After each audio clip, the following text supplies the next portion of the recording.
Carolina Radio Reading Service, a United Way partner agency. We are located on the campus of Fayetteville State University. Our signal is carried by WUNC Chapel Hill.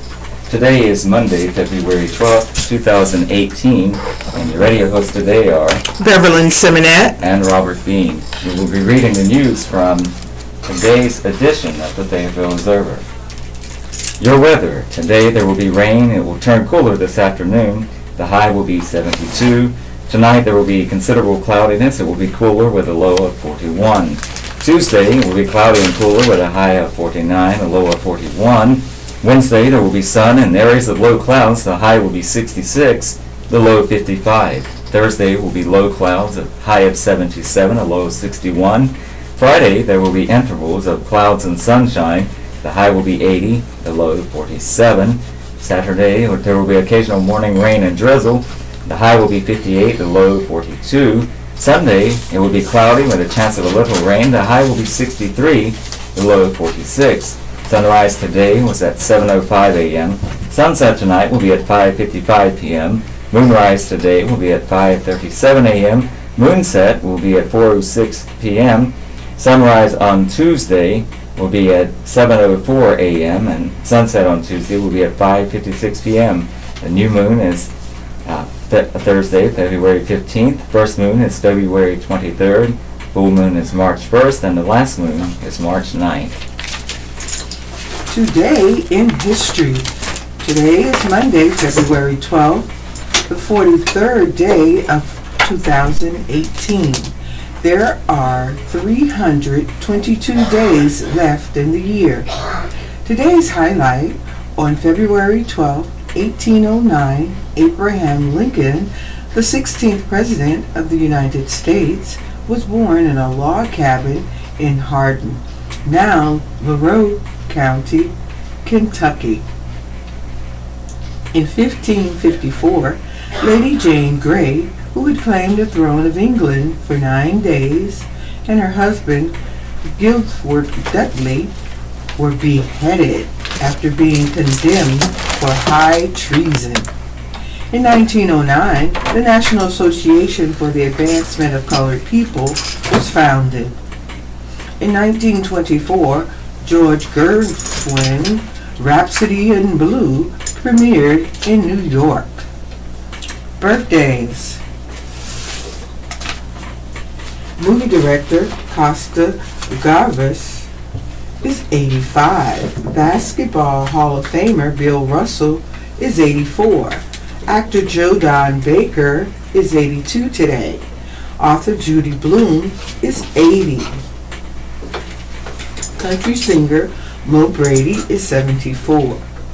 Actress Maud Adams is 73. Actor Michael Ironside is 68 today. Rock singer Michael McDonald is 66.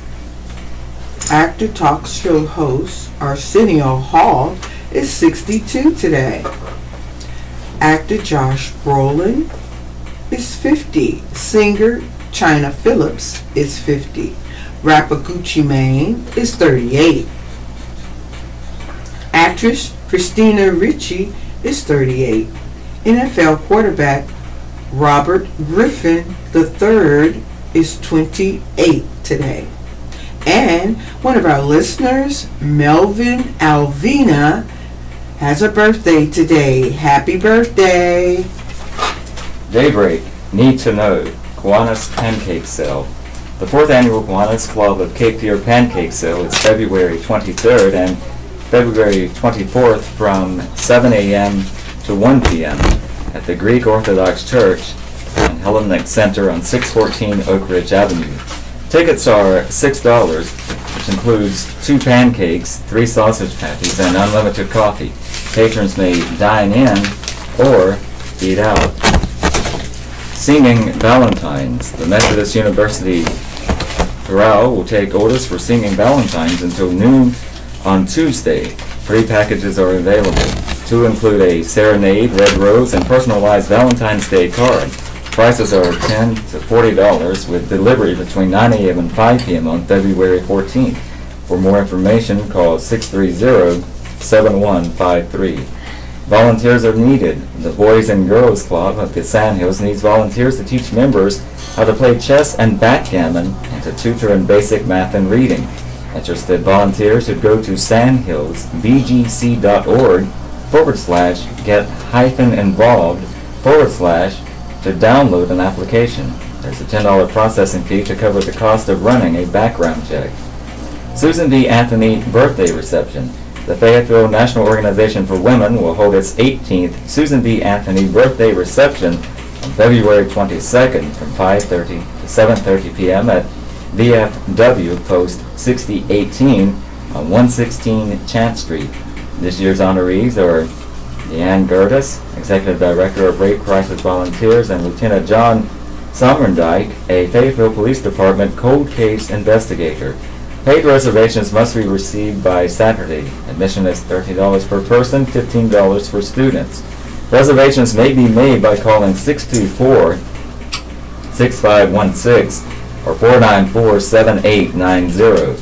We want to hear from you. Please submit your events in writing at least 10 days in advance.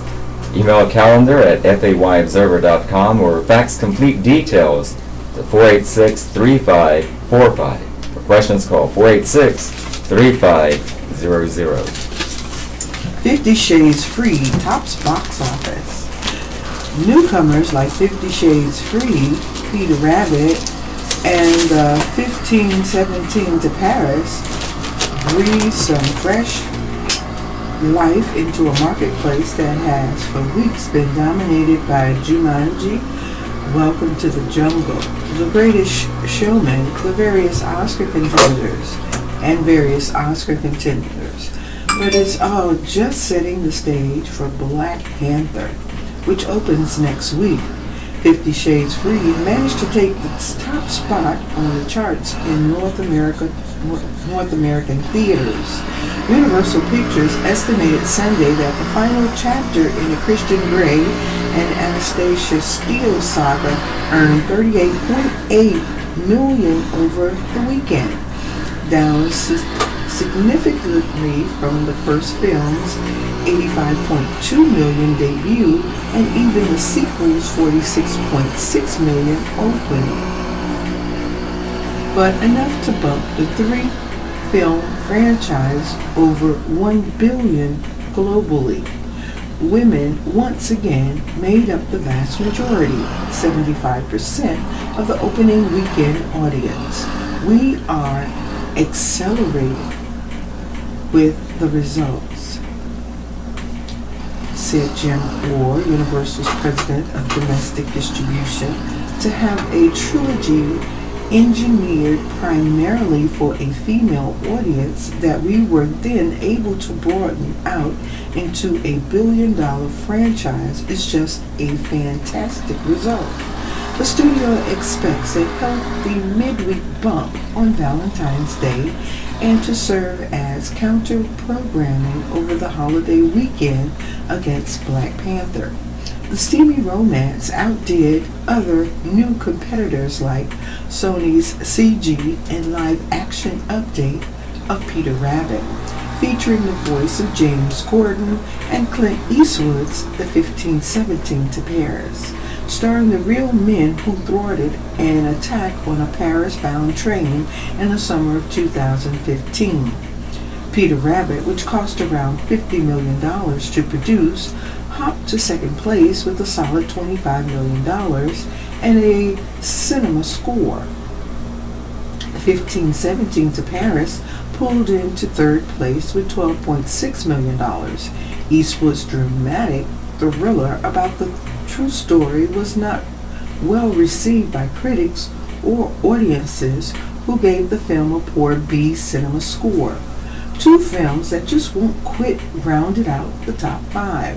Jumanji, Welcome to the Jungle, fell to fourth place with $9.8 million, and The Greatest Showman took fifth with $6.4 million. Cumberland Matters, Veteran Services Office receives honor by John Souls. The Cumberland County Veterans Services Office has achieved the #1 ranking in the state for geographic distribution of Veterans Affairs expenditures for fiscal year 2016. The county department was notified of this prestigious honor in a letter from the North Carolina Department of Military and Veterans Affairs. Cumberland County ranked first in the state with VA expenditures of $823,281,000. According to the VA, Cumberland has a population of 58,000 veterans, the largest in the state. Cumberland County VA expenditures were more than double the two counties with the next largest veteran populations. Wake County, with 52,400 veterans, had $391 million in VA expenditures, and Mecklenburg County, with 50,000 veterans, had $395 million. A letter from North Carolina Department of Military and Veterans Affairs Regional Manager read, "The news of Cumberland County Veterans Services achieving this prestigious position does not come as any surprise. Having known your office and the amount of hard work you and your staff provide to the veterans of Cumberland County every day, year in and year out, deserves recognition. As always, your office has thrived to be the best, and once again you have proven it." Cumberland County Veterans Services was honored at the February 5th Board of Commissioners meeting. The Commissioners honored Director Eric Redrick and his staff. The Sergeants Major Association presented the Eagle of Triumph Trophy, and Jerry Foundation of the U.S. Army Wounded Warrior Program presented certificates of appreciation. The Cumberland County Veterans Services Office assists veterans and their dependents at no charge obtaining benefits to which they are entitled by submitting claims for benefits to the Department of Veterans Affairs, reviewing and following up on VA decisions for fairness and accuracy, and writing and submitting appeals for disputed decisions. Help for Veterans doesn't stop with helping file claims. Veteran Services is also a go-to resource for information about everything from scholarships for children, benefits for survivors and children, nursing homes, property tax exemptions, and more. There are 5 certified Veteran Services officers along with a support staff. The office is located at 301 East Russell Street in the former Board of Elections building. For more information, call area code 910-677-2970 or go to the website co.cumberland.nc.us. Cumberland Update. Today, filing for state and local offices opens at noon at the Cumberland County Board of Elections office on 227 Fountainhead Lane. And on February 19th, Board of Commissioners regular meeting. The meeting begins at 6:45 p.m. at the Cumberland County Courthouse on 117 Dick Street, room 118. Watch the meeting live at the county's website at co.cumberland.nc.us. John Souls is the Public Information Specialist for Cumberland County Government. You can reach him by calling area code 910-321-6579 or email jsouls@co.cumberland.nc.us. Public safety, Cumberland County break-ins. Sandoval Drive, 600 block, reported at 4:51 a.m. Saturday. Money and safe reported taken from business. In Ivanhoe Court, the 5800 block, reported at 11:20 p.m. Saturday. Guitars, electronics, and money reported taken from residents. Fort Bragg family reported missing in New York. Police in Utica, New York said a Fort Bragg soldier, his wife, and their 19-month-old son had been reported missing. Utica Police Department Lieutenant Brian Coromato said Sunday that Travis Reynolds, 25, his wife Deanna Reynolds, 24, and their son Cooper Reynolds were last seen February 5th while visiting Deanna Reynolds' family. They were also traveling with their dogs, a German Shepherd and a Husky. Both dogs are microchipped. Deanna Reynolds' family has not heard from her since February 6th. They have filed missing persons reports for her and her son, Coromato said. They're trying to figure out why they have gone dark, Coromato said.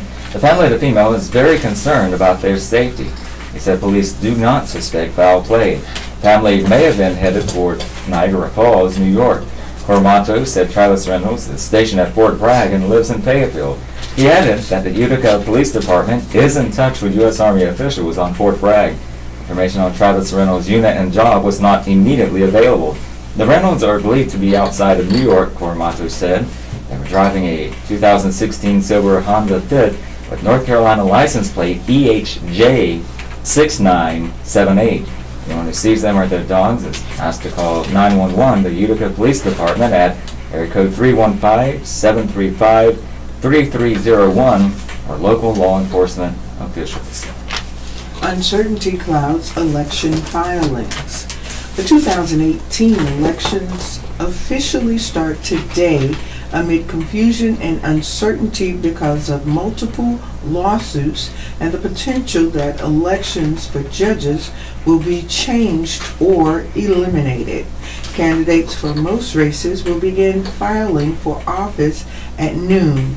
The filing period continues through noon, February 28th. The filings are for the people running for local offices throughout the state, including sheriff, county commissioner, clerk of court, register of deeds, and district attorney. They also include those running for the North Carolina General Assembly and the United States Congress. Pending actions in state and federal courts could make some of the filings moot. The state's legislative and congressional district maps may have been challenged on the premise that they have unconstitutional defects. If the courts were to order changes to the maps, the candidates would have to revamp their campaigns, and voters would have to acquaint themselves with a new set of politicians vying for their support. Meanwhile, voters may be surprised to see that no judges will file for elections this month. The legislature this past year canceled the May primaries for local district and superior courts, the State Court of Appeals, and the State Supreme Court. Here is a rundown of the lawsuits and legislative actions that have clouded this year's election campaigns. Congressional races. The legislature revised the congressional maps under a court order in 2016 to address unconstitutional, racially biased gerrymandering in the previous maps, which were made in 2011. Now the 2016 maps are being challenged on the premise that they are an unconstitutional partisan gerrymander. That is, it is unconstitutional that they were specifically designed to elect 10 Republicans and no more than 3 Democrats to North Carolina's 13 congressional seats. As of February 3rd, Democrats held 38.7% of the state's 6.84 million voter registrations, unaffiliated voters 30.7%, Republicans 30.2%, and Libertarian 0.5%. The U.S. Supreme Court is expected to rule this year in a lawsuit from Wisconsin where the partisan gerrymandering is unconstitutional. If partisan gerrymandering is ruled unconstitutional, North Carolina's congressional maps may have to be redrawn again before the November election. Legislative races. Other litigation has challenged the districts for the General Assembly. North Carolina has 120 state house members and 50 senators. After the courts ruled that some of the legislative districts in place since 2011 were unconstitutional racial gerrymanders, the General Assembly revised them in August. The revisions included changes in the 4 state house and 2 state senate seats serving Cumberland County.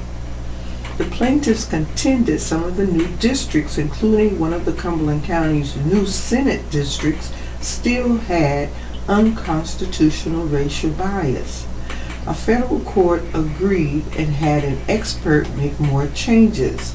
The federal court approved the latest changes in January, but then the U.S. Supreme Court overturned the expert's map for Wake and Mecklenburg counties. The matter and potential for another court-ordered district change is still pending, despite the fact that the filing period starts on Monday. Judges and prosecutors. Judges normally file for election along with the rest of the candidates, but last year the legislature canceled the May judicial primary and set the judges' filing period for June. All those who file will be in the general election in November. The legislature also proposed new district maps for the judges to run from. For example, Cumberland County has 10 district court judges. They all run countywide. The maps proposed last summer would split them into 2 districts, each with 5 judge seats. A new proposal released in January had different boundaries for the 2 districts and added a judge. Under that plan, Cumberland County would have 11 total district court judges, 5 from one district and 6 from the other. Then on Friday afternoon, new maps were proposed. Cumberland County would be split into 4 districts for the judges to run from. Not only would judicial districts change, but so would the boundaries of multiple county district attorney districts. Ostensibly, the districts are being changed across the state to better reflect the shifts in the population over the years and changes in courthouse workloads. Democrats contend that the new maps are in an effort by the legislature's Republican majority to create partisan gerrymanders. That the Republicans are rigging the system to elect more Republican judges and prosecutors. But the judicial elections could go away entirely. Lawmakers have discussed and amended to the state constitution to end judicial elections and replace them with a merit-based appointment system. The legislature and governor would select the judges. The measure could be put on the ballot in May. If it succeeds, there may be no elections for judges in November. But the idea has drawn criticism across the political spectrum. In the meantime, the voters and candidates will have to wait and see what the judicial districts and ballots would look like in the November election. Staff writer Paul Wolverton can be reached at pwolverton@fayobserver.com and 910-486-3512. Monday Moment. Submit your idea. The Monday Moment highlights everyday slice of life happenings in the community. If you have a story idea, email news@fayobserver.com and put Monday Moment in the subject line. Flag detail marks day's beginning, end. A sliver of the moon poked through clouds over Fort Bragg just after 6 a.m., offering meager illumination at the main post flagpole. Soldiers from the 18th Airborne Corps Headquarters Company marched toward the flagpole. The detail's leader, Staff Sergeant Frederick Tussel, began unfolding the flag as the soldiers moved into position.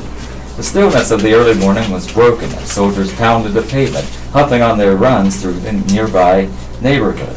As the bugler came over the post loudspeakers, the soldiers rapidly moved the flag up the pole. By the time reveille had finished playing, signaling the start of the day, the flag was rippling in the wind. "It's an honor for me to be able to put up the flag," Tussel said. At Fort Bragg, units rotate soldiers each week to conduct flag security for reveille and retreat, which marks the end of the duty day. Reveille and retreat are held at the main post flagpole, but soldiers across the post must stand at attention and salute while the bugler plays. Suso, a 19-year veteran, has been part of the reveille and retreat flag security detail 7 or 8 times. This was prior to the last time he would serve on the detail, as he prepares to leave the Army in a few months. Suso said he flies an American flag over his own home, and it is properly lighted. In fact, most of the homes in his neighborhood display flags, he said. This to show pride in America, he said. The afternoon retreat sometimes attracts observers. The detail is a little more special when veterans watch, he said. That's when the pressure is on to perfectly move the flag up the pole to the bugler to honor veterans, he said. After one of his details, a veteran, probably in his 70s or 80s, thanked them by giving him an old challenge coin. On this morning, the detail works quietly without onlookers. Once the flag is up, Suso calls the soldiers to about-face turn from the flagpole. Forward march, he says, as the soldiers head off the field together, the flag waving high above Fort Bragg.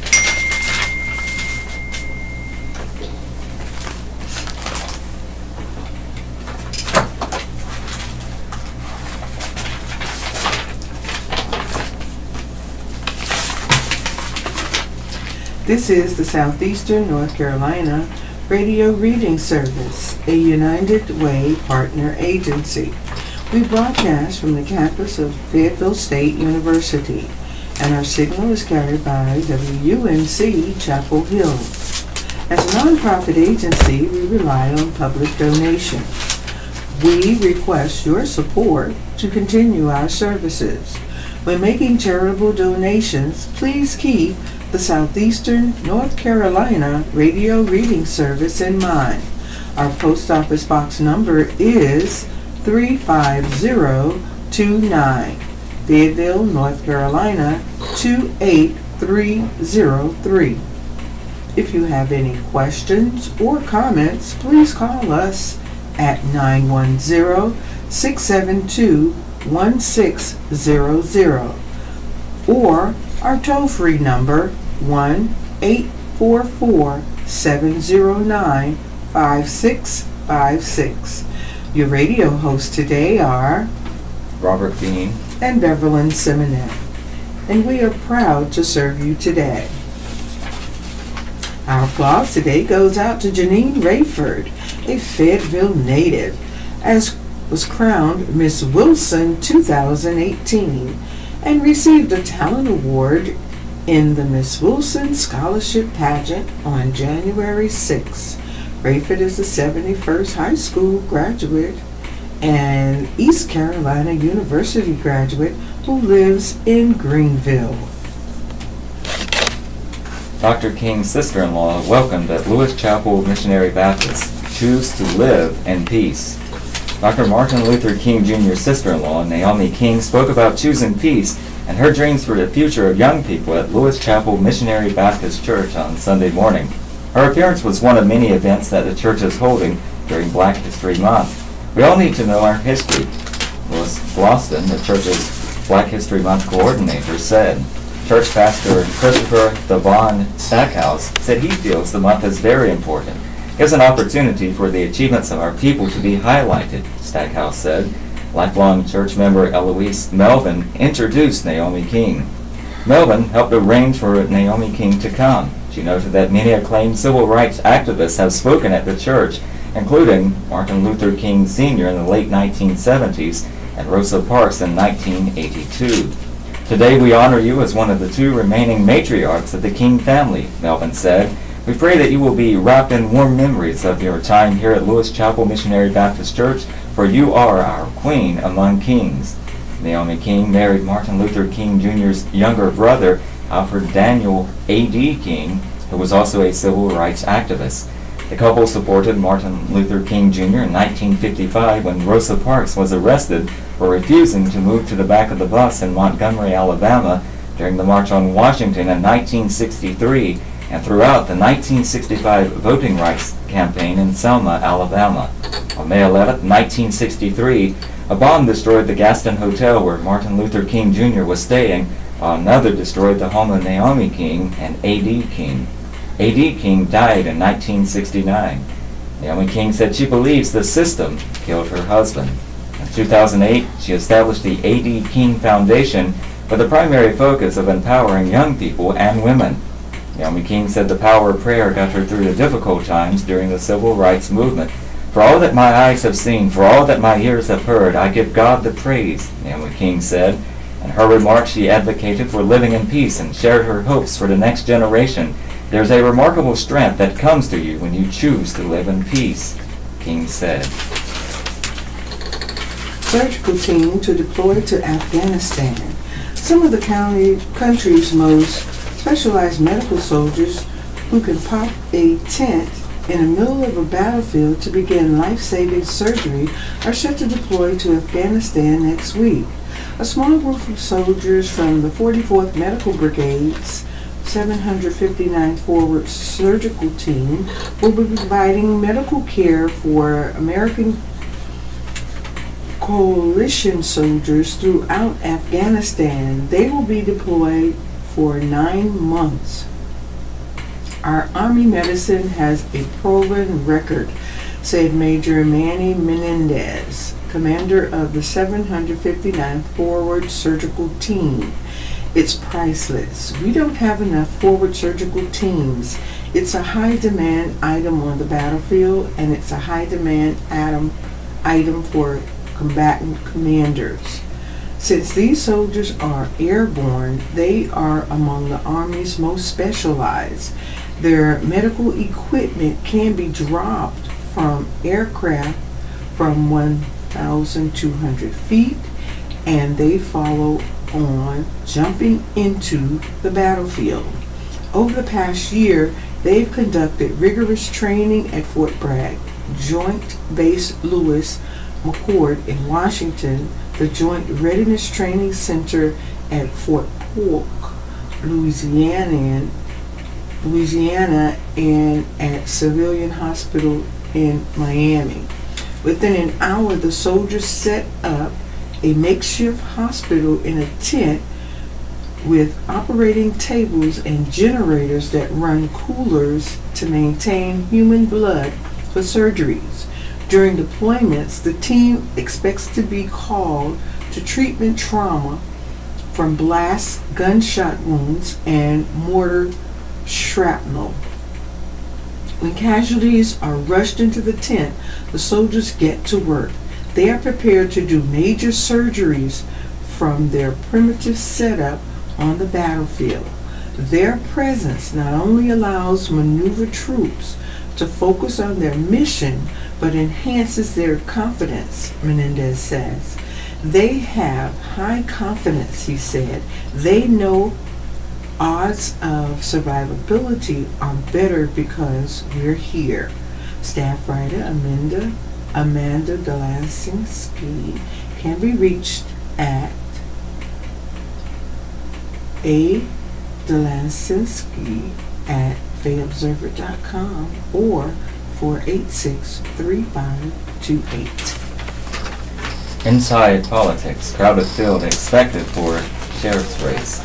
The race for Cumberland County Sheriff is quickly becoming a crowded one. In 2016, the Fayeville Observer reported that a number of people were interested in taking over for retiring Sheriff Moose Butler.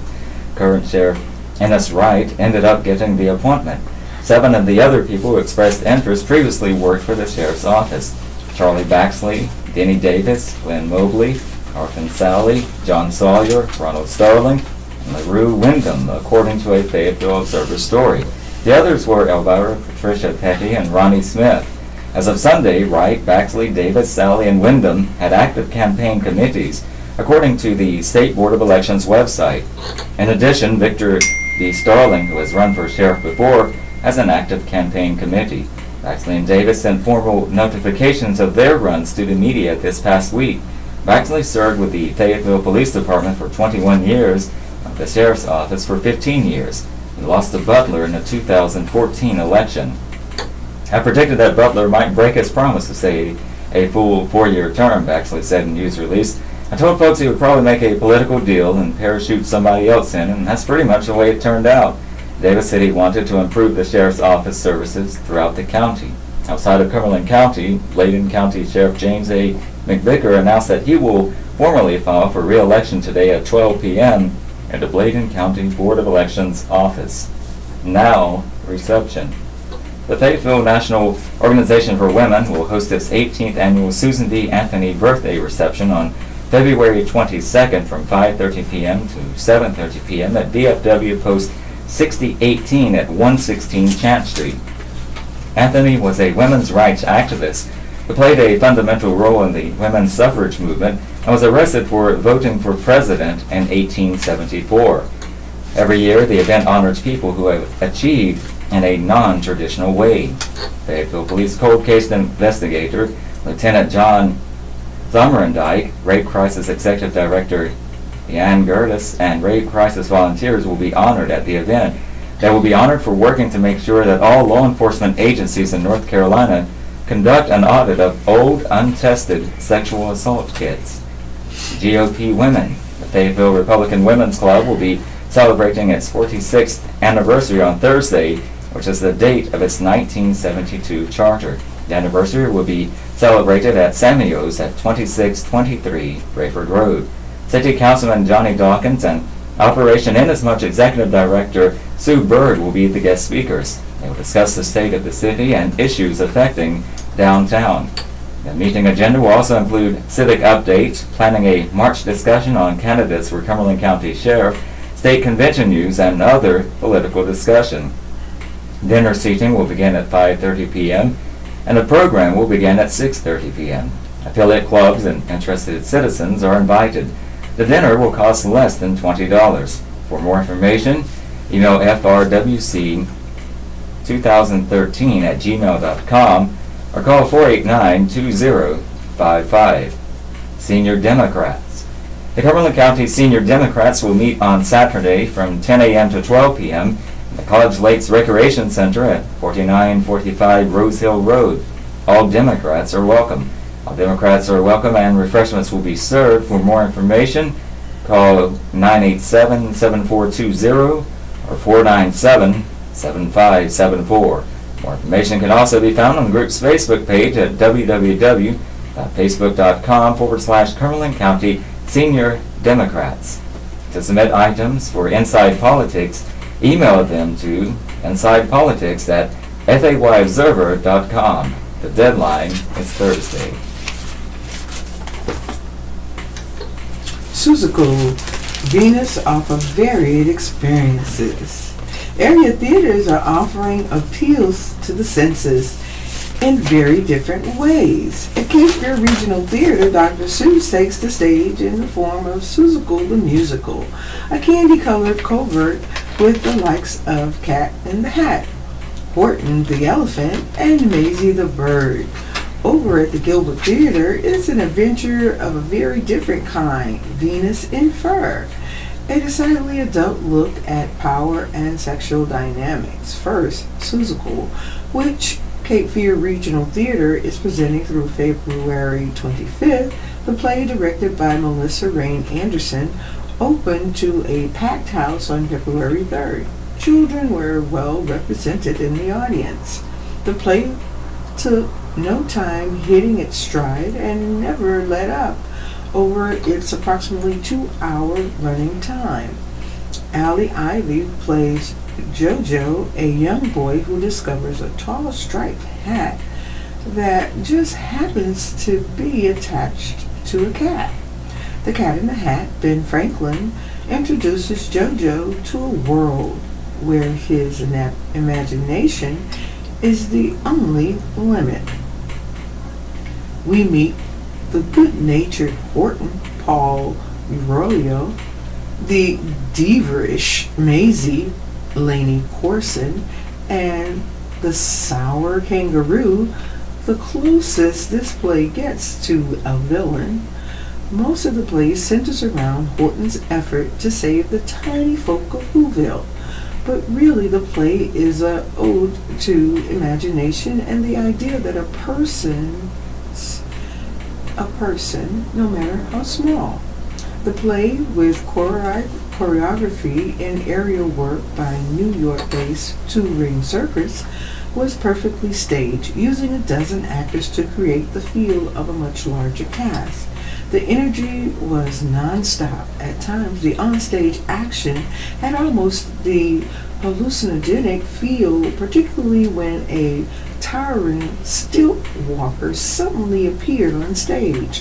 While there are no intellectual depths to be plumbed in Seussical, the actors all did a fine job of bringing the author's work to life. Franklin was a sly cat in the hat, morphing at different times into a policeman, a doctor, a judge, and more. Corson handled most of the acrobatic work and did so flawlessly. Another stand out on opening night was Tess Diffline as Gertrude McFuzz. She took a love song to an elephant, Notice Me Horton, and made it a thing of beauty. If there's any criticism of Seussical, it's that it throws too much at you. But go in expecting a feast of the senses and you won't be disappointed. A very different theater experience is being offered at Gilbert Theater. Venus in Fur runs through Sunday. Directed by Brian Adam Klein, the two-person play centers at a theater director named Thomas Novacek. Joseph Toyer, who is casting a play he has adapted from a story by Liploid von Sachermalch, from whose name the term Sanomotionally derives. At the end of a long day of auditions, in walks an actress named Vanna Jordan, Nikki Hart. Thomas is initially dismissive of the actress, who comes off a bit flighty and scattered, but gradually the tables turn and the actress achieves dominance over the director. The play presented in one act works as both an examination of power dynamic between men and women and between director and actor. In that second reading, it will have more interest to theater Denises than general public. At a Sunday matinee, both Toyer and Hart performed well in roles that couldn't have been easy to perform,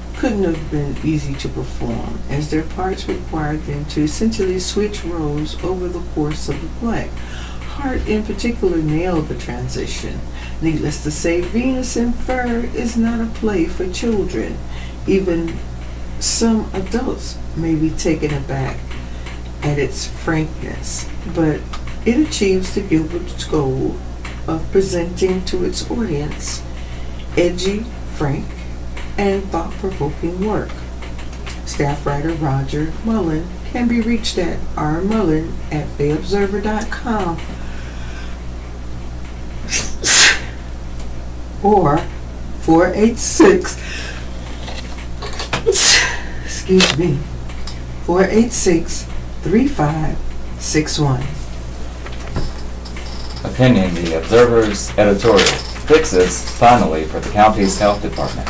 County leaders just reconfirmed what's been apparent for a few years now. The county health department has been poorly managed and hasn't served Cumberland County's needs. Nobody at the county office complex actually said that, of course.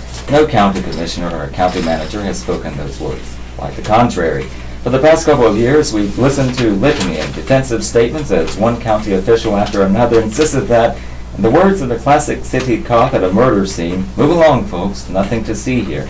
But there was plenty to see. There was the health program at the county jail. It seemed almost deliberately run into the ground.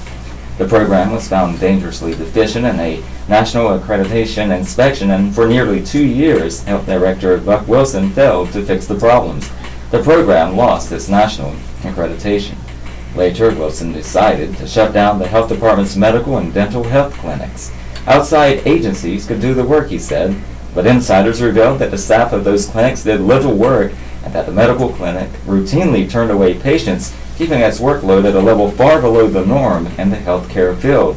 The clinics were meant to serve the county's poor, including those with no insurance coverage. Then there was the revelation that hundreds of women who had abnormal results from cervical cancer exams at the department had never been contacted with the results. The department is still trying to catch up and notify all the women who were tested. And amid one of the worst and deadliest flu outbreaks in recent years, we learned that the health department was charging its mostly low-income clients more than $50 for a flu shot, an exorbitant fee that may well be the most expensive flu shot in the region. Turns out the county was putting a $32 administrative fee on top of the actual cost of the shot. The health department last week decided wisely to waive that fee and charge $15 for the flu shots, which, given the severity of this flu epidemic, everyone should get. If you haven't gotten the flu yet, get the shot. It's not too late. Amid all the controversy last summer, Health Director Wilson resigned and Deputy Director Rod Jenkins took the reins on an interim basis. It's unclear whether Jenkins was part of the problem, but last week he elected to step back to his old job. Assistant County Manager Dwayne Holder will serve as interim health director. Holder appears to be the right choice because he already had responsibility for oversight of the health and social services departments. And meanwhile, the county commissioners are moving toward a shakeup of the health department's oversight. The cancer testing debacle revealed last summer as the catalyst for talks about blowing up the current government structure. The commissioners may move to combine the health and social services departments and create a single board to oversee the merged departments, or they may decide to make themselves the oversight board. It's clear, given the department's many problems, that either solution would be an improvement. We're pleased to see the commissioners moving toward fixing what ails the county health department, even if they won't openly acknowledge that they had a big mess on their hands. And more important, they were failing in one of the county government's fundamental responsibilities to its citizens. The solutions promise real improvement. Heart Sisters. Pair's bond lives on even after one dies. Nikki Glass and Karen Tompkins formed an unbreakable bond while awaiting heart transplants at Northwestern Memorial Hospital 3 years ago. Nicknaming themselves the Heart Sisters, they supported one another through holidays spent away from home, hundreds of needle pokes and IV drips, and bittersweet day when Tompkins sobbed with guilt over receiving her donated heart first. At the time, Glass assured her friend that she felt nothing but joy for her and that her turn would come eventually. She was right. Both women had new hearts by Valentine's Day 2015, but on the third anniversary of her own transplant, February 1st, it was Glass who lamented the bittersweet way life has evolved. After 2 healthy years post-transplant, Tompkins died on January 2017 at the age of 53. Glass, 40, who says she misses her friend every day, has vowed to do all she can with her own second chance at life. She started a foundation that brings comfort and financial help to heart transplant patients. She reminds herself to stay grateful and present at her children's basketball games and clarinet concerts. And she keeps in close contact with Tompkins' surviving daughters. The American Heart Association has named Glass as Passion Survivor, an ambassador's role in which she will retell the story of her friendship with Tompkins in videos, advertisements, and before hundreds of attendees at an annual fundraiser later this month, which is American Heart Month. The surviving Heart Sister said she hopes to encourage patients, educate the public about heart disease in women, and remind people everywhere that some chance meeting turns into bonds that last a lifetime and beyond. The connection me and Karen had was different. It was a different level, Glass said. I wish it was a lot longer, but I can't forget her, because the more I talk about my story, she was a part of that. She's always going to be around. Glass has suffered a heart attack at age 36, had been waiting for a donor match for almost 4 months when Tompkins was admitted to the hospital, also in need of transplant.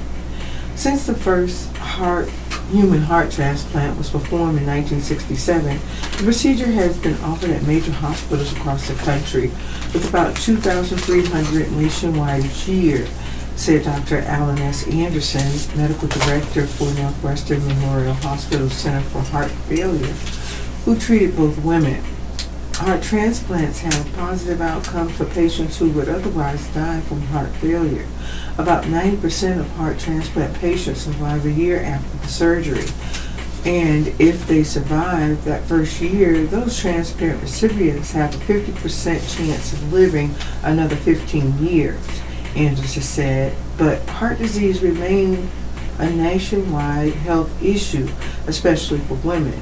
Cardiovascular disease is the #1 killer of women, with 1 in 3 women dying from it, according to the American Heart Association.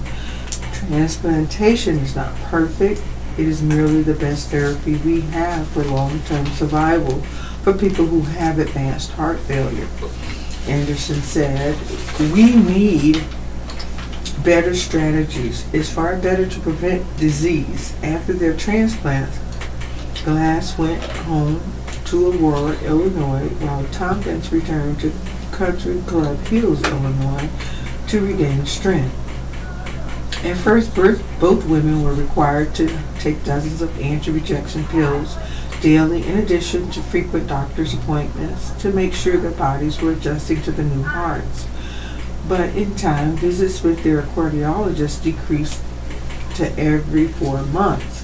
Glass returned to her event planning business, took a part-time job at a Napa Valley jewelry store, and began a foundation called Nikki's Heart, which uses donations to buy and deliver blankets to heart patients at Northwestern Memorial Cardiac Unit and pediatric heart patients at Lurie Children's Hospital at Christmas time, because she knows how expensive it can be for families to pay for parking while visiting loved ones at Northwestern Memorial Cardiac Intensive Care Unit. She is working to expand the foundations to collect funds and negotiate cheaper rates for family members at nearby parking garages. When you have someone in critical care unit, things can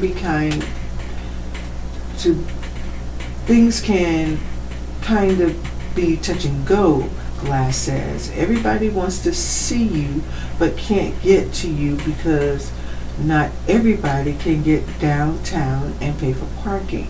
Meanwhile, Tompkins returned to work at the Ford Assembly plant in Chicago, while also planning bridal showers and parties for friends of her 4 daughters and encouraging her youngest daughter through her final year in high school.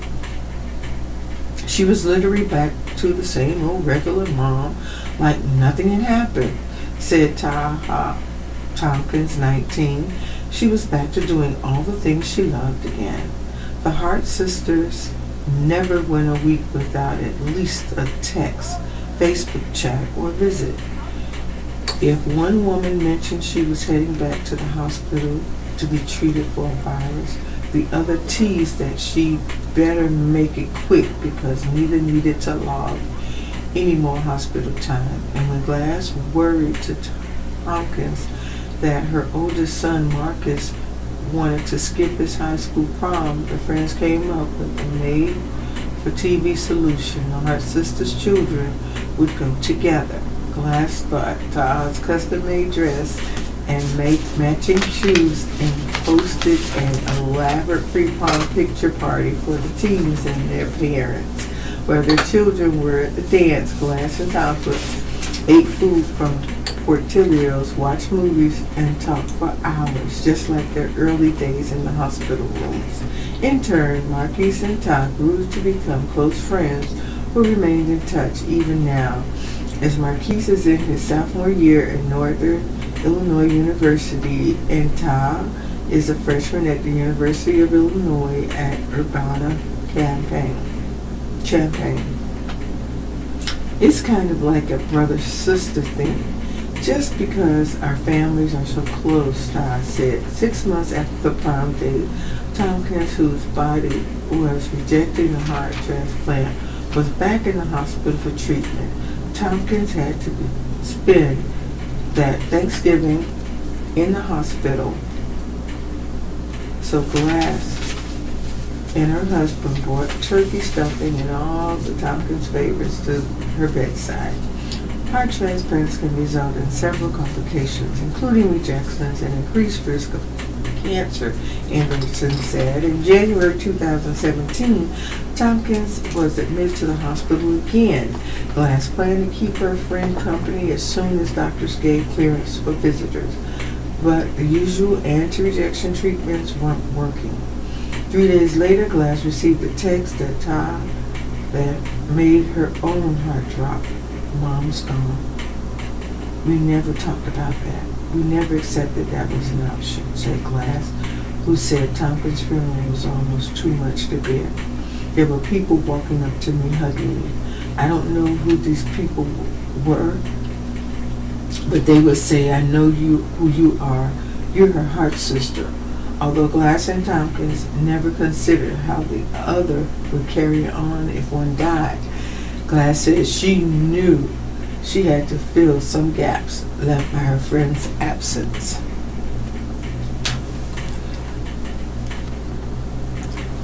This is the Southeastern North Carolina Radio Reading Service, a United Way partner agency. We broadcast from the campus of Fayetteville State University, and our signal is carried by WUNC Chapel Hill. As a nonprofit agency, we rely on public donations. We request your support to continue our services. When making charitable donations, please keep the Southeastern North Carolina Radio Reading Service in mind. Our address is P.O. Box 35029, Fayetteville, North Carolina 28303. If you have any questions or comments, please call us at area code 910-672-1600 or toll free at 1-844-709-5656. The radio hosts are Beverly Simonette and Robert Dean, and we are proud to serve you today. It's the top of the hour, time for the obituaries. Death notices. The following deaths have been reported. Upcoming editions of the Fayeville Observer will contain complete obituary information. In Cumberland County, retired Sergeant First Class Gene Farrell Houston, 85, of Fayetteville, Rogers and Breeze Funeral Home. Carolyn Ann Chavis, 66, of Fayetteville, Rogers and Breeze Funeral Home. Paul F. Hoser, 74, Linden, Jernigan Ward Funeral Home. In the Cape Fear region, Amelia Angel Alfonso, 11, of Raleigh, Unity Funeral Services. Cumberland County, Barbara Ann Burke, 72, of Fayetteville, passed away on Friday, February 9th, 2018. Funeral service will be held at 2 p.m. Tuesday, February 13th, 2018, at Mount Pisgah Baptist Church, with the Reverend Scott Nakash officiating. Burial will follow in Fayetteville Memorial Cemetery. The family will receive friends from 12:45 p.m. to 1:45 p.m. prior to the service in the church sanctuary. Services are entrusted to Rogers and Breeze Funeral Home. Jean Ryan Boyles Stevenson of King, North Carolina, passed away on February 9th, 2018 at the age of 94. The family will receive guests between the hours of 2 p.m. and 3 p.m. on Tuesday, February 13th, 2018 at Crumpler Funeral Home in Rayford. The funeral service is immediately following the visitation in the funeral home chapel. The burial will be at Rayford Cemetery. Memorials may be sent to SECU Hospice House, 243 North Lee Avenue, Yadkinville, North Carolina, 27055. And Joyce Rail Baker, 96, of Pine Knoll, Southern Pines, died on Friday, February 9th, 2018, at the St. Joseph's Health Center. The memorial service will be held on Saturday, March 10th, 2018, at 2 p.m.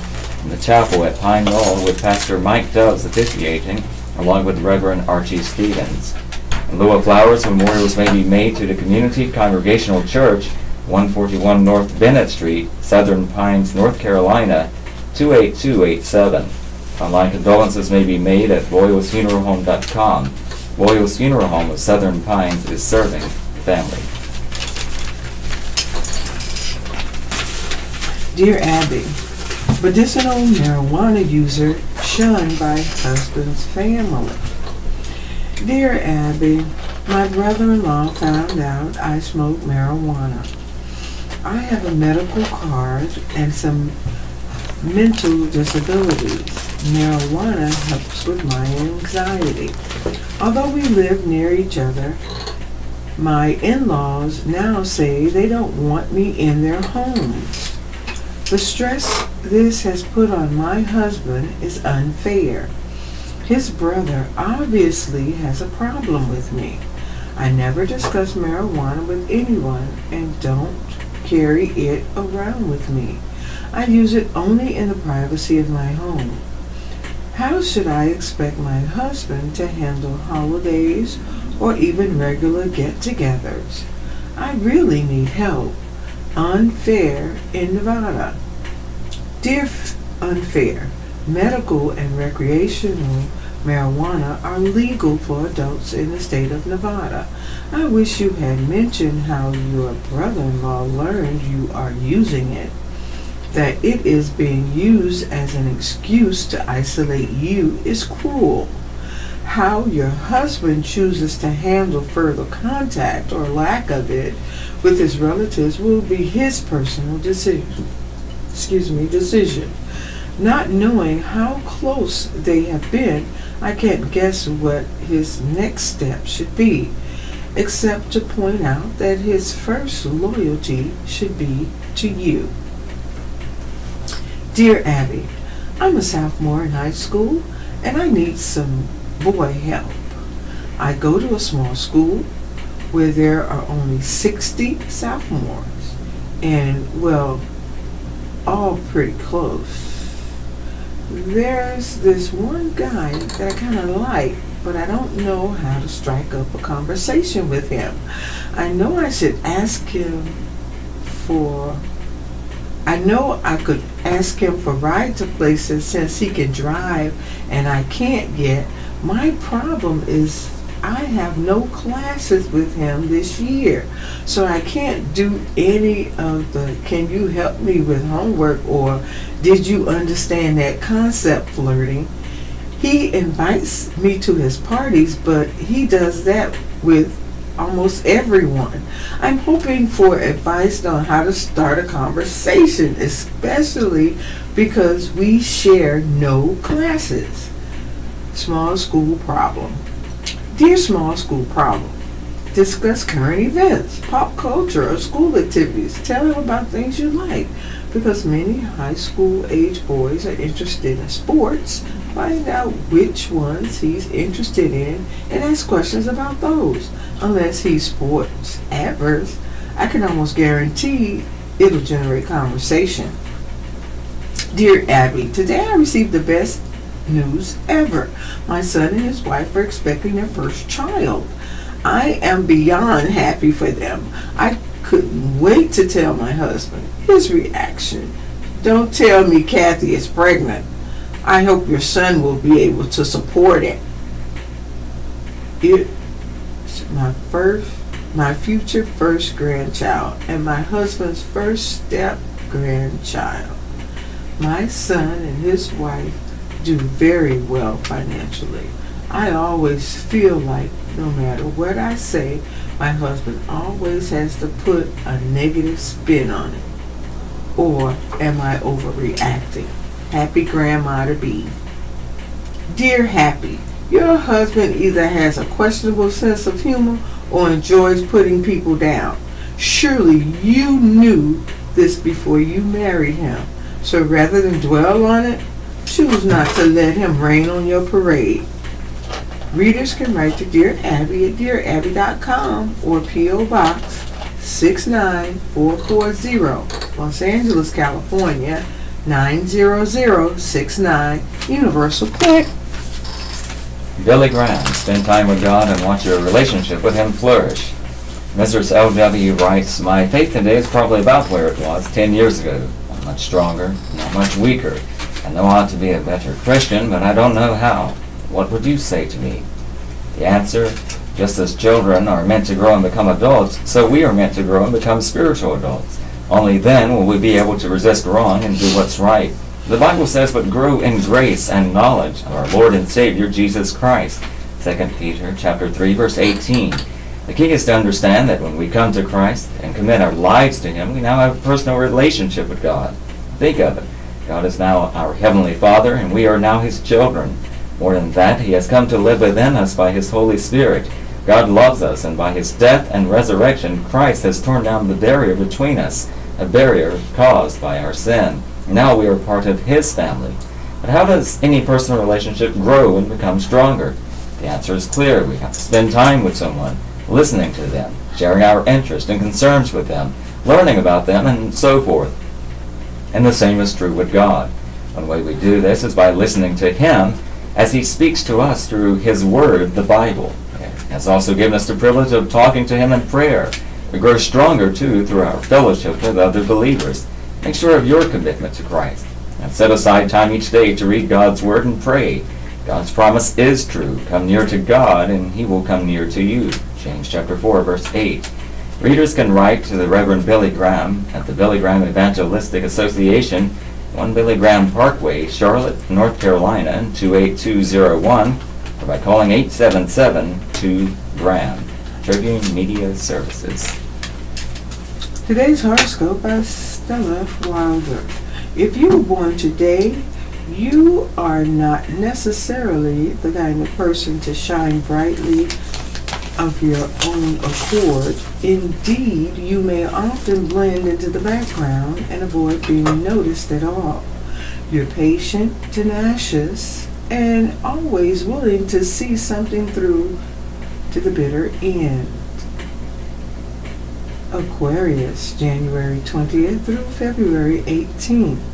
You are afraid that you will be pulled from a primary endeavor today, but that's not likely. Indeed, you can get a lot done. Pisces, February 19th through March 20th. You may have to reach out to someone with more experience and practical knowledge than you in order to address an immediate challenge. Aries, March 21st through April 19th. You may not feel you are in sync with a friend or loved one as you had hoped. Adjustments you make are only so effective. Taurus, April 20th through May 20th. You may discover that things are not progressing as planned. It will be necessary for you to uncover the reason very quickly. Gemini, May 20th through June 20th. You don't have to move any more quickly than usual today to get everything done and signed off ahead of schedule. Just keep moving forward. Cancer, June 21st through July 22nd. You're in a position to do something others are unwilling to do. Don't think about it too much. Trust you know what you're doing. Leo, July 23rd through August 22nd. An understanding holds today. You don't have to talk about every pivotal issue. Those working with you will surely understand your intentions. Virgo, August 23rd through September 22nd. You are tempted to say yes to a special request, but you must first look very closely at anticipated circumstances before committing. Libra, September 23rd through October 22nd. You will be rewarded for your efforts, but not right away. You must be patient and trust that someone is looking out for you. Scorpio, October 23rd through November 21st. A new opportunity is likely to reveal itself. Are you ready to jump at the chance? Action you take will have a major impact. Sagittarius, November 22nd through December 21st. A look at the past gives you a clearer picture of the future, but someone may be trying to obscure your vision in both directions. Capricorn, December 22nd through January 19th. Avoid formal behavior or any other kind that may not seem sincere. You must be taken seriously every step of the way. Federal judges, no primaries for appeals court seats. By Gary D. Robertson, The Associated Press, Raleigh. Primaries for state appellate court seats won't happen this year if a federal appeals court decision stands. A panel of judges Friday reversed a lower court decision that would have required the primaries, giving a victory to Republican state lawmakers. The GOP-controlled General Assembly voted last October to cancel the 2018 primaries for both trial court and appellate court seats. GOP lawmakers argued it made sense to hold only one general election for each seat this year because the House and Senate were debating changes to election districts for the trial court seats. They said they didn't want to create confusion if new districts were approved after candidate filing was completed under previous boundaries.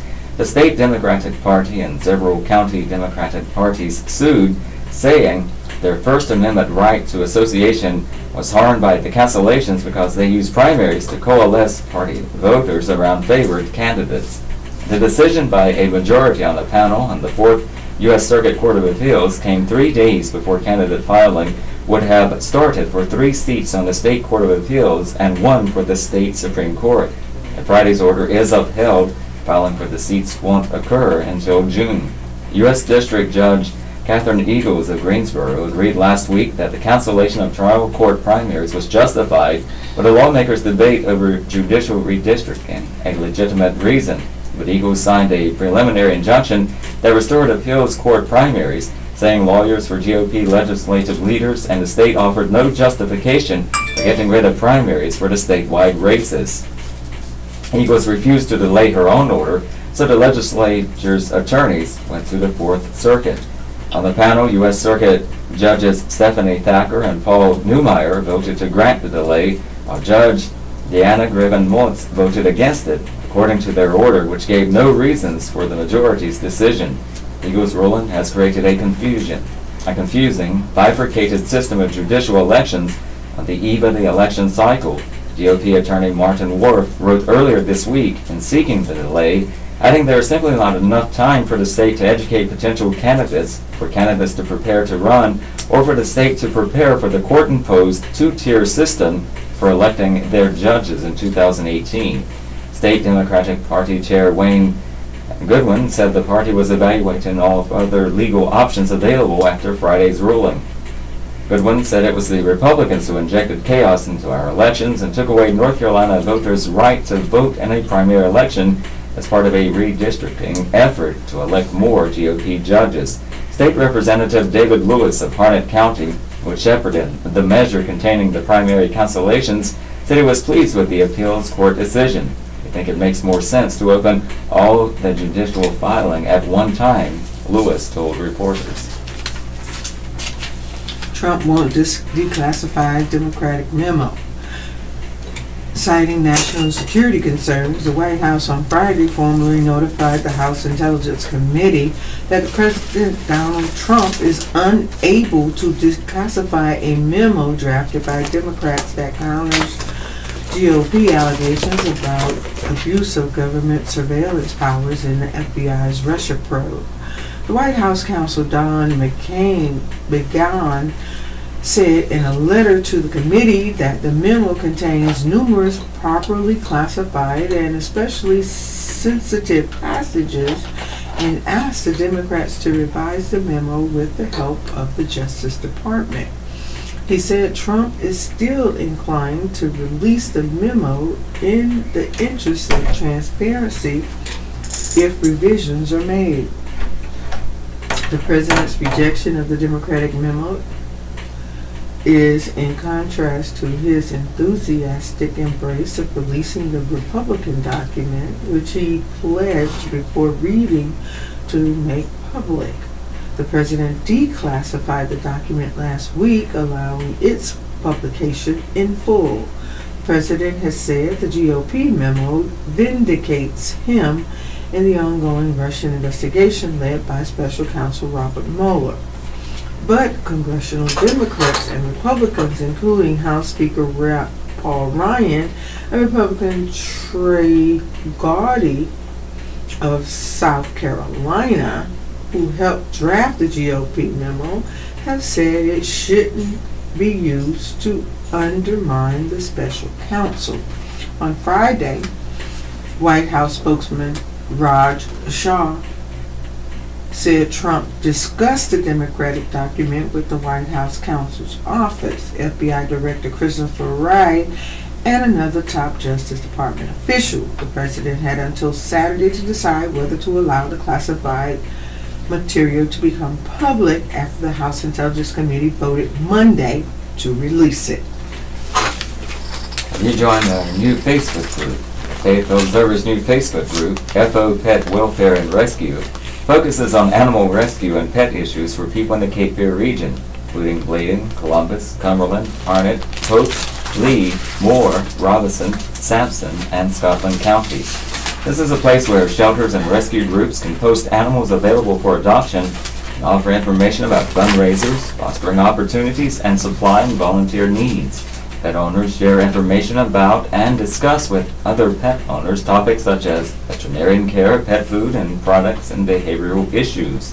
This group also is a place to share information about lost and found pets. We aim to spur discussion about animal-related issues in our community, animal shelter and rescue groups, laws and ordinances, as well as stories we publish, abuse and neglect, features, shelter news. To join the group, search for it by name on Facebook, or use this direct link, facebook.com/groups/FO Pet Rescue Welfare. Deported U.S. immigrant is lost in Mexico. Standing outside his new home, sloped on a bumpy street, George Garcia turns his head and gazes down the block of a working-class city about an hour northwest of Mexico City. Roving vendors hawk everything from tamales to gasoline, yelling out the names of their products. A few houses down, a rooster crows. His new neighbors glance at him warily. "I feel like I'm lost," Garcia says, his eyes taking in the valley and the hills of the city of Nicolas Romero on a Friday morning in January. "I don't fit in here at all." 2 weeks earlier, Garcia was deported from Michigan to Mexico after living in the U.S. for 30 years, forced to leave behind his family, friends, and a solid job in landscaping. Now the married father of two finds himself alone in an unfamiliar country with an uncertain future. "Since I've got here, I haven't had a good night's sleep," he explains, fingers fidgeting with each other as he speaks. "It's like my body wants to rest, but I'm not able to with all this thought I've got on my mind and stress." During the night, out of nowhere in my sleep, I start thinking about the whole situation and I lose my sleep. Garcia recites a Hail Mary and the Lord's Prayer every night before bed, but it's not enough to calm him down. "I just keep tossing and turning and turning and tossing." And after the Free Press reported on his deportation on January 15th, Garcia became a symbol of immigrant advocates who say his removal is an example of the government's overzealous crackdown on illegal immigrants. He was only 10 years old when his aunt brought him to the U.S. without authorization. Now 39, he had lived his entire adult life in the U.S. before his removal. Garcia has no criminal record, but the U.S. now says that anyone without legal status can be removed. ICE has defended his deportation. Nicolas Romero is not an easy place to navigate for a newcomer. It's a challenge to get to and from Mexico City, up and down winding hills with speed bumps and graffiti-strewn buildings that house people struggling to find jobs. Last year, riots and looting broke out in Nicolas Romero after the Mexican government raised gasoline prices, according to media reports. Garcia lives with his aunt on the second floor of a tidy house that's painted green with pet cats roaming around. While he's glad to at least have a family member to stay with, he has lost control of his life. He doesn't have his own bathroom. He relies on others to buy and prepare food. He was unsure how to get his blood pressure medications until a cousin helped him figure out the bureaucracy in Mexico. He misses his Michigan block, his dog, his steady, content life in an American suburb. Most of all, he misses his wife Cindy, his two children, George Jr. 12 and Solia 15. I used to tell them good night every night, Garcia says, and now if I can get a signal, I'll call them, but it's not the same. I'm not actually there. Garcia's only connection to his American life comes through his cell phone, if it works. He tries to keep in touch with his wife and kids, but phone service is spotty up in the hills. These days, Garcia mostly stays inside his spare bedroom. He only comes downstairs for meals or to watch TV if his aunt has it on. He's trying to make himself get out more, but he's anxious about neighbors, wondering how they might perceive a transplant like me. Most of the time, I just want to be in my room by myself. George Garcia was born in Guanajuato, a few hours northwest of Mexico City, and later moved with his parents to Nicolas Romero to a house that is just across the street from where he is living now. Back then, there were just a handful of houses, and the rest of it was nothing but empty land. He says, looking at his former home painted blue with the concrete front, now it's like everything changed. Everywhere you go, there's no empty lots anymore. The population of Nicolas Romero, located in the state of Mexico, has jumped as people flock to an affordable area where they can commute to jobs in Mexico City area. In the Mexico City area, the surge has created congestion and economic tension at times. A man walks by ringing a loud bell announcing that garbage collection is coming soon. Loud music blares from homes on this block, waking him early, a stark contrast to his quiet block in Lincoln Park in the U.S., where he lived in the U.S. Garcia thought he might visit this place one day, never imagining I would be back here in the situation, he says. In the 1980s, Garcia's parents came to the U.S. and still live there undocumented. In 1989, another aunt brought Garcia to the United States. He graduated from middle school and high school in Chicago. When he started to apply for jobs and consider college, Garcia realized he was undocumented. He and his family then moved to Detroit, where he met Cindy at a dance. She was a U.S. citizen born to immigrants from Mexico.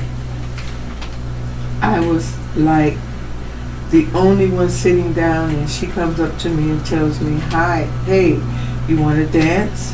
So we started dancing, and after that we started talking, and basically after that we started going out. We decided to get married, start having kids. The couple married in 2002. Since 2005, the Garcias have been fighting for George to obtain legal status, spending more than $100,000 on attorneys and fees. The couple says that one of their Previous attorneys had filed the wrong paperwork and George was ordered removed in 2009, but he was repeatedly allowed stays of deportation until 2017, November 2017. George feels that he is being punished despite being open with immigration officials about his status and working for years to gain U.S. residency.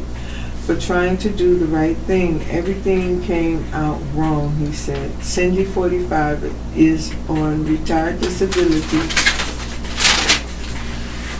a Dearborn truck plant after going through 2 C-sections and years of heavy lifting at work. While she too is going through challenges, she says, "At least I have my children." She has no one.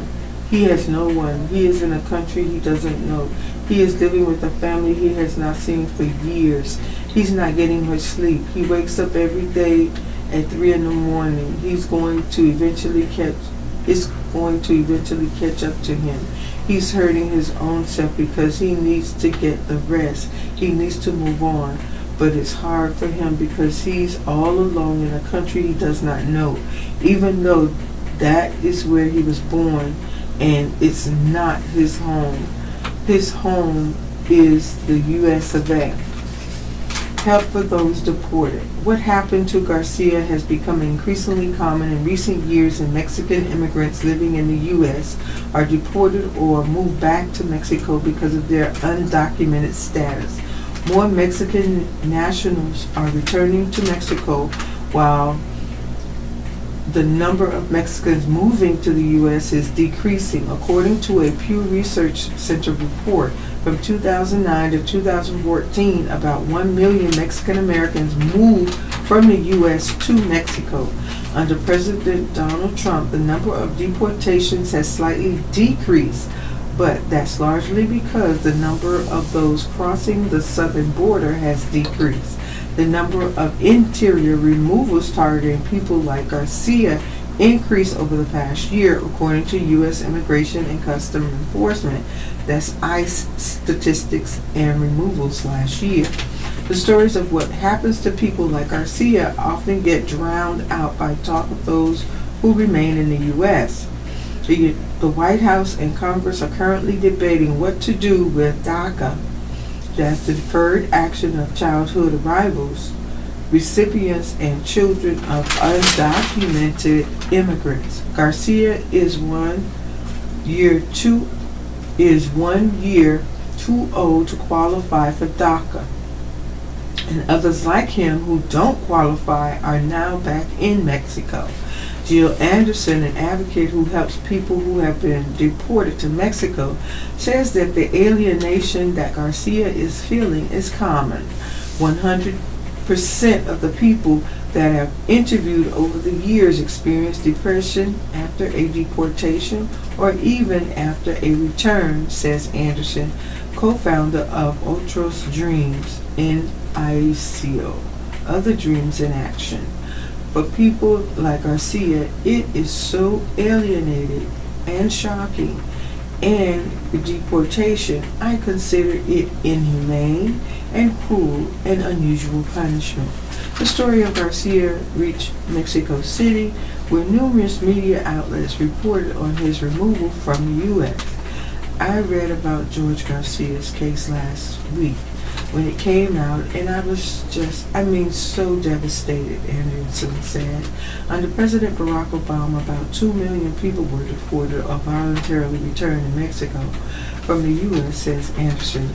Even knowing the numbers of deportation and detentions were talking about over 2 million families alone here in Mexico under Obama were deported or returned due to deportation or fear of deportation. Now we know those numbers are increasing, and they're increasing with families like George. ICE calls it interior removals. So instead of deporting people who are in the process of crossing, they're deporting people who have been there 10, 20, 30 years. On a recent Saturday, Anderson helped inaugurate a new center created for Otros Dreams in Action called Pocho House. inside a building of 3 flights of stairs, a bustling section of Mexico City, a group of Mexicans who used to live in the U.S. gathering in a circle at the center to share their stories of starting again in Mexico. This is the Southeastern North Carolina Radio Reading Service and United Way Partner Agency. We broadcast from the campus of Fayeville State University, and our signal is carried by WUNC Chapel Hill. As a nonprofit agency, we rely on public donations. We request your support to continue our services. When making charitable donations, please keep the Southeastern North Carolina Radio Reading Service in mind. Our address is P.O. Box 35029, Fayetteville, North Carolina 28303. If you have any questions or comments, please call us at area code 910-672-1600 or toll free at 1-844-709-5656. Your radio hosts are Beverly Simonet and Robert Bean, and we are proud to serve you today. White House Grappling with Fallout from Porter by Jonathan Lanier, The Associated Press, Washington. Reeling from the downfall of a senior aide, the White House was on the defensive Sunday, attempting to soften President Donald Trump's comments about the mistreatment of women while rallying around the embattled chief of staff. Several senior aides fanned out on the morning talk shows to explain how the White House handled the departure of Staff Secretary Rob Porter, a rising West Wing star who exited after 2 ex-wives came forward with allegations of spousal abuse. And they tried to clarify the reaction from Trump, who has yet to offer a sympathetic word to the women who said they had been abused.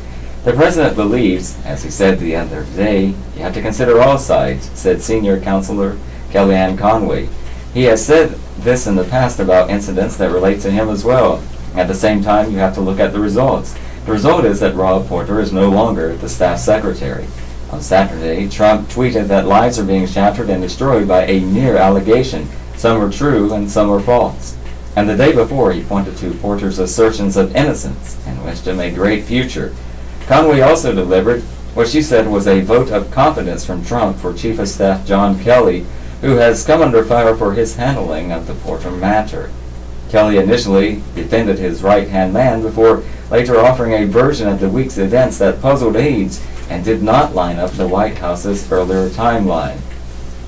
Budget Director Mick Mulvaney, among those mentioned as a possible Kelly successor if Trump were to make a change, also downplayed the speculation about Kelly's standing, suggesting those stories are mostly being fed by people who are unhappy that they have lost access to the president. He said talk of Kelly's departure is much ado about nothing, but Trump has grown frustrated with Kelly, once commended for bringing discipline to the West Wing, but who recently has been at the center of his own controversies. Trump has begun floating possible names for a future chief of staff in conversations with outside advisors, according to 3 people with knowledge of the conversations, but not authorized to discuss them. In addition to Mulvaney, the others are House Majority Leader Kevin McCarthy, Representative Mark Meadows, and CIA Director Mike Pompeo. Mulvaney said no one has talked to him about replacing Kelly, and I don't want that job. There was no sign that a move was imminent, according to the people with knowledge of the conversations. Trump is known to frequently poll his advisors about the performance of senior staff and is often reluctant to actually fire aides. Kelly has indicated he would step aside if he lost the faith of the president, but he's not offered to resign, according to a White House official who was not authorized to discuss personnel matters publicly and spoke on condition of anonymity. But a number of West Wing aides were shaken by Kelly's handling of the Porter accusations. At a senior staff meeting on Friday, Kelly tried to push his own timeline concerning Porter. Some aides in that meeting privately questioned Kelly's account, thinking his version of events was self-serving, according to one official with knowledge of the meeting, but not authorized to discuss it publicly. Kelly has said he found out only Tuesday night that the accusations against Porter were true, but that same evening the White House released a statement of support for Porter from Kelly. The chief of staff, who has said he only learned of irregularities with Porter's background check in November, insisted that the decision for the staff secretary was made before photos of one of his ex-wives with a black eye were published. Mulvaney, however, said Porter was not entirely forthcoming when asked about the allegations, and once the photos came out, we dismissed that person immediately.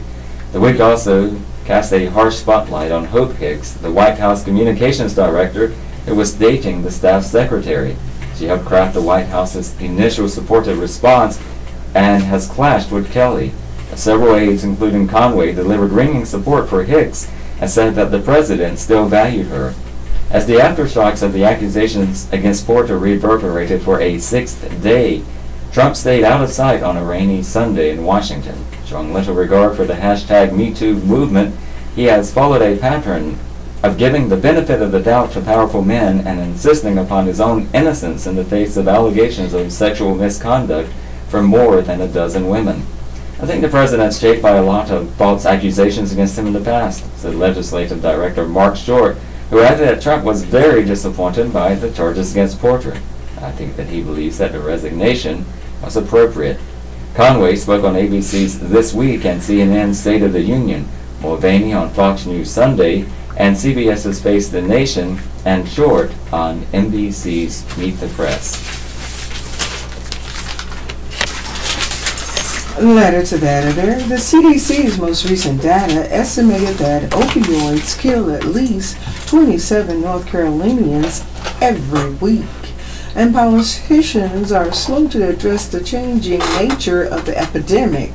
Synthetic opioids like fentanyl kill more than prescription opioids or heroin. They're present in more than half of opioid-related overdoses. Fentanyl isn't hitting the streets by way of pharmacies and physicians. It's being illegally rerouted from Mexico and China and passes relatively undetected through U.S. mail. Since fentanyl is incredibly potent, it's 50 to 100 times stronger than morphine. Drug dealers use it to cut batches of other street drugs like cocaine and heroin. The CDC notes that fentanyl overdoses are often the result of people taking it unknowingly. The current fentanyl destruction, the U.S. Postal Service must get better access to package origin data like UPS and FedEx already have.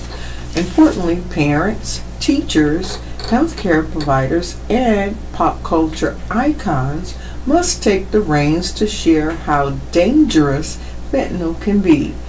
We curbed illicit drug use in the 80s, and an accurate national debate can help it happen again. Joseph Barone and Science Dr. Chief Science Officer, Center for Accountability in Science, Washington, D.C. Thousands rally at annual Social Justice March. The Associated Press, Raleigh. Thousands rallied Saturday in an annual Social Justice March that began 11 years ago and focused this year on protecting voting rights and ending gerrymandering. Elaine Thomas of Burlington told the News and Observer of Raleigh that she attended the Moral March on Raleigh on Saturday despite the rain because the 2016 election turned the formerly apolitical 68-year-old into an activist. You can't just sit at home and complain, said Thomas, who has also marched in 2017. Everybody deserves the right to vote, not just the ones they want to vote. Gerrymandering should be illegal for any party. The state chapter of the NAACP began the march in 2007 under the leadership of the Reverend William Barber, who has moved on to lead the Poor People's Campaign, an updated version of the movement that the Reverend Martin Luther King Jr. started not long before he was assassinated in 1964. The new president of the state chapter, the Reverend Anthony Spearman, led this year's march. At an early rally in front of the North Carolina Memorial Auditorium, Spearman said the turnout in the rain showed a proven commitment to the movement and to the Third Reconstruction. Spearman praised the numbers of young people involved in this year's march, saying youth represent our hopes and dreams for today. 3 dead, 4 rescued after Grand Canyon helicopter crash. 4 survivors of a deadly tour helicopter crash onto the jagged rocks of Grand Canyon were being treated at a Nevada hospital Sunday while crews tackled difficult terrain in a remote area to try to recover the bodies of 3 other people. 6 passengers and a pilot were on board the Papillion Grand Canyon helicopter's chopper when it crashed under unknown circumstances Saturday evening on the Hualapai National's land near Quartermaster Canyon by the Grand Canyon's west rim. A witness said he saw flames and black smoke spewing from the crash site, heard explosions, and saw victims who were bleeding and badly burned. "It's just horrible," witness Teddy Fujimoto said, "and those victims, she was so badly burned. It's unimaginable. The pain, windy conditions, darkness, and the rugged terrain made it difficult to reach the helicopter's wreckage." The Hualapai National Police Chief Francis Bradley said rescue crews had to fly in, walk to the crash site, and use night vision goggles to find their way around. He said the survivors were airlifted to a Las Vegas hospital by around 2 a.m. Sunday. Bradley said the identities and nationalities of the dead and injured weren't immediately released. National Transportation Safety Board officials were expected at the crash scene on Sunday afternoon to begin investigating what caused the chopper to go down. Bradley said the Federal Aviation Administration also will be investigating the crash on the Eurocopter EC-130. Spokesman Alan Kinitzer said National Weather Service meteorologist E. Flagstaff and Phoenix said wind were blowing an estimated 10 miles per hour, that's 16 kph, with gusts of 20 miles per hour, 32 kph, around the time of the crash. Fujimoto, a Las Vegas photographer who was doing a wedding shoot at the time of the crash, said he suddenly saw people running toward the edge of a gulch. He said he heard gasps and went to check out the commotion coming from about 600 feet, that's 180 meters below. In the gulch, there was a helicopter, flames, and smoke, he said. It was horrible. He said that's when 2 or 3 small explosions went off in the wreckage and people weren't sure what to do. He said some other pilots flying helicopters in the area at the time of the crash descended into the gulch and delivered water and first aid supplies. Fujimoto said he saw 2 badly injured women and one of them was yelling out a man's name. He said one of them was pretty much burned all over. Her hands were bloody and body was just more burned, Fujimoto said. The other woman, he said, was covered in blood and was bleeding from her head or neck. Fujimoto said he was taking helicopter rides for photo shoots for the past few years and generally felt safe. He said the crash aftermath is the worst thing he's ever witnessed. The tour company released the statement Sunday promising full cooperation with the crash investigators and offering sympathy. It is with extreme sadness we extend our heartfelt sympathy to the families involved in this accident. Papillion Group CEO Brenda Halvorson said the top priority is the care and needs of our passengers and our staff. The Nevada-based company's website says it flies roughly 600,000 passengers a year around the Grand Canyon and on other tours. It notes that it abides by flight safety rules and regulations that substantially exceed the regulations required by the Federal Aviation Administration. In August 2001, a Grand Canyon tour helicopter operated by Pavilion crashed and burned near Meadview, Arizona. The pilot and 5 passengers died. An NTSB report issued in 2004 blamed the pilot's decision to descend too fast and too close to the scenic Grand Wash Cliffs. Trump's infrastructure plan to be unveiled today by Jonathan Lemire and Martin Krutzinger, the Associated Press, Washington. President Donald Trump on Monday will unveil his long-awaited infrastructure plan, a $1.5 trillion proposal that fulfills a number of campaign goals, but relies heavily on state and local governments to produce much of the funding.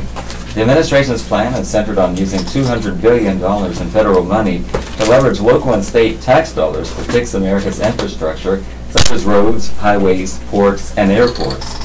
Every federal dollar should be leveraged by partnering with state and local governments and, where appropriate, tapping into private sector investment to permanently fix the infrastructure deficit, Trump said at last month's State of the Union address. Trump has repeatedly blamed the crumbling state of the nation's roads and highways for preventing the American economy from reaching its full potential. Many in Washington believe that Trump should have begun his term a year ago with an infrastructure push, one that could have garnered bipartisan support, or at minimum placed Democrats in a bind for opposing a popular political measure. But the administration chose to begin with health care, and relations with Democrats have only grown more strained during a turbulent, contentious year. The White House, now grappling with the fallout from the departure of a senior aide after spousal abuse allegations, may not have an easy time navigating a massive infrastructure plan through a polarized Congress. It just grappled with 2 federal government shutdowns and will soon turn its attention to immigration.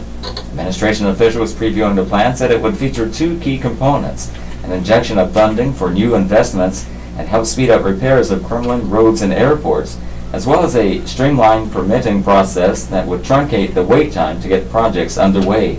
Officials said the $200 billion in federal support would come from cuts to existing programs. Half the money would go to grants for transportation, water, flood control, cleanup at some of the country's most polluted sites, and other projects. In brief, Hornet Man faces sex charges involving a minor. A Benson man is accused of sexual activities with a minor. According to arrest reports from the Harnett County Sheriff's Office, Franco Farmer, 24, was charged Thursday with 2 counts of each of statutory rape or sex offense and taking indecent liberties. Warrants on 2 of the offenses were drawn against Farmer in October. Bail was set at $100,000. That's by Nancy McCleary. Dems taking another run at blocked memo by Alvin Woodward, the Associated Press, Washington. Democrats on the House Intelligence Committee are prepared to black out parts of their memo about the FBI's Russia investigation to ensure there's no harmful spilling of secrets, then try again to get President Donald Trump to let it come out. The White House aide said Sunday he's confident it will be released once Democrats clean it up. That possible nudge toward progress came as both sides traded recriminations over the matter. Representative Adam Schiff of California, senior Democrat on the House Intelligence Committee, said Trump is putting his personal interest above the country's and blocking a memo that completely undermines his claim of vindication in Special Counsel Robert Mueller's continuing investigation into the 2016 Trump campaign's relationship with Russian interests and Russia's meddling in the election. The president doesn't want the public to see the underlying facts, Schiff said on CBS's Face the Nation. The White House Legislative Director, Mark Short, countered that Democrats padded their memo with sensitive information, knowing Trump would stop its release in an effort to make him look obstructionist. We're not afraid of transparency, Short said on Meet the Press. I think you're going to see us release the memo. Trump overrode strong Justice Department objections when he declassified a Republican memo alleging an abuse of surveillance powers in the FBI's Russia investigation. The FBI expressed grave concerns about the memo's accuracy, and the Justice Department said in advance that its release would without proper review would be extraordinarily reckless. But Trump has blocked the Democratic document, which tries to counter the Republican allegations of surveillance excesses. The president has the authority to keep such information under wraps and exercise it only against the Democrats. Their goal here is to put the FBI on trial, to put Bob Mueller's investigation on trial, and the president is only too happy to accommodate, Schiff said. Representative Devin Nunes, chairman of the intelligence panel, said if Democrats were intent on making important information public, they should get to work. Their memo is sitting at the House Intelligence Committee down at the bottom of the Capitol waiting to be redacted. The California Republican told Fox News if they really wanted to get it out, they'd be down there all day yesterday redacting it, getting it back over to the White House so that the public can know what's in it. Schiff said Democrats showed the memo to the Justice Department and the FBI and asked for their feedback before bringing it to the intelligence panel and did not hear complaints about inaccuracy. But he said Democrats will sit down with the FBI and go through any concerns that they have about the disclosure of classified intelligence. We will redact it to make sure that we're very protective of sources and methods, Schiff said. On drug cost, modest steps follow Trump's big promises by Ricardo Alonso Zaldivar and Matthew Perron, the Associated Press, Washington. President Donald Trump makes big promises to reduce prescription drug costs, but this administration is gravitating to relatively modest steps, such as letting Medicare patients share in manufacturer rebates. Those ideas would represent tangible change, and they have a realistic chance of being enacted, but it's not like calling for Medicare to negotiate drug prices. Skeptics say the overall approach is underwhelming, and Trump risks being seen as an ally of the powerful pharmaceutical industry, not its disruptor. The White House Council of Economic Advisors has released a 30-page strategy for reducing drug costs, and it calls current policies neither wise nor just. The plan, outlined before Trump releases his new budget proposal Monday, focuses mainly on Medicare and Medicaid changes, along with ideas for speeding drug approvals and fostering competition. Despite promises to drastically lower prices, the mix of proposed changes does not appear likely to do so, even though there are some constructive proposals, said John Rother, CEO of the National Coalition on Healthcare, an advocacy group whose members include consumer organizations, medical societies, hospitals, and insurers. Polls show the high cost of drugs is a top concern of Americans, regardless of political leanings. In his State of the Union speech, Trump seemed to foreshadow major change, saying fixing the injustice of high drug prices is a top priority this year. And prices will come down substantially, Trump added. Watch. As a candidate, Trump advocated Medicare negotiations, and he called for allowing consumers to import lower-priced medicines from abroad. But a White House strategy paper veers away from such dramatic steps.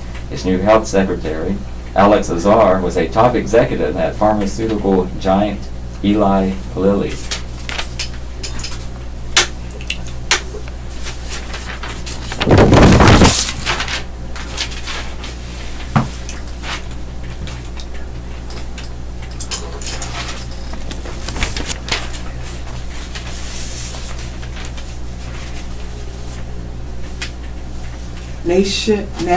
Nation and world in brief. Philadelphia official guard shoots just released inmate after attack. Authorities say a prison guard leaves work for the day has shot and critically injured a just released inmate who attacked the officer in a parking lot near the prison. The Philadelphia Department of Prisons says 26-year-old Jamal Bennett attacked the 66-year-old Curran from Hold Correctional Facility guard around 11 p.m. on Friday. The guard fired his personal weapon, striking Bennett in the chest. Bennett was in critical condition at Jefferson Torresdale Hospital, but was expected to survive. Madero Beach, Florida.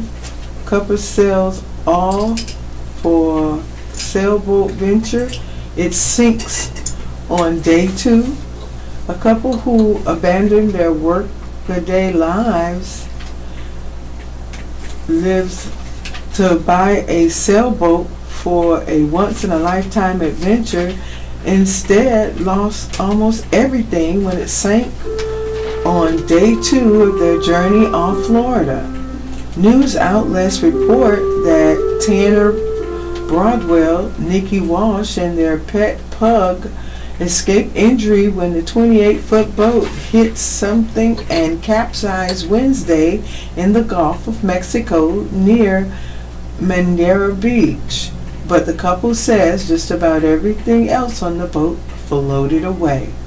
They said they planned to escape modern life on the sailboat after leaving Breckenridge, Colorado last year.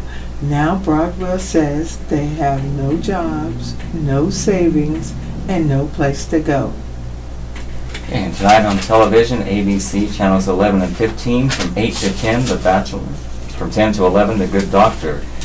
CBS channels 17 and 13, from 8 to 9, Big Brother Celebrity Edition.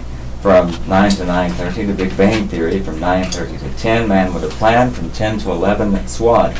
Fox channels 58 and 26, from 8 to 9, Lucifer. From 9 to 10, The Resident. From 10 to 11, The News. NBC channels 5, 6, and 32, the 2018 Winter Olympics.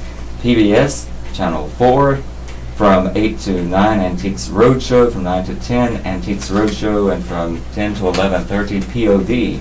A&E channel 21, from 8 to 11, 3 back-to-back episodes of 60 Days. Discovery channel 42, from 8 to 11, 3 back-to-back episodes of Street Outlaws. TVN channel 68, from 8 to 9, Praise the Lord. 9 to 9:30, Rob Jeffress. Jesse Duplantis, 9:30 to 10, 10 to 10:30, Graham Television. From 10:30 to 11, Greg Laurie.tv. TBS channel 24, from 8 to 10, 4 episodes of Family Guy. From 10 to 11, 2 episodes of American Dad. Turner Classic Movies channel 54, from 8 to 10:15, Cabaret. Beginning at 10:15, Giant. And TNT channel 28, 8 to 11, 3 episodes of Courting. This concludes today's reading of the Fayeville Observer. Your hosts have been Beverly Simonette and Robert Bean. Thank you for tuning us in. Have a great day. At 4 o'clock, latest magazines. At 4:30, mystery stories. At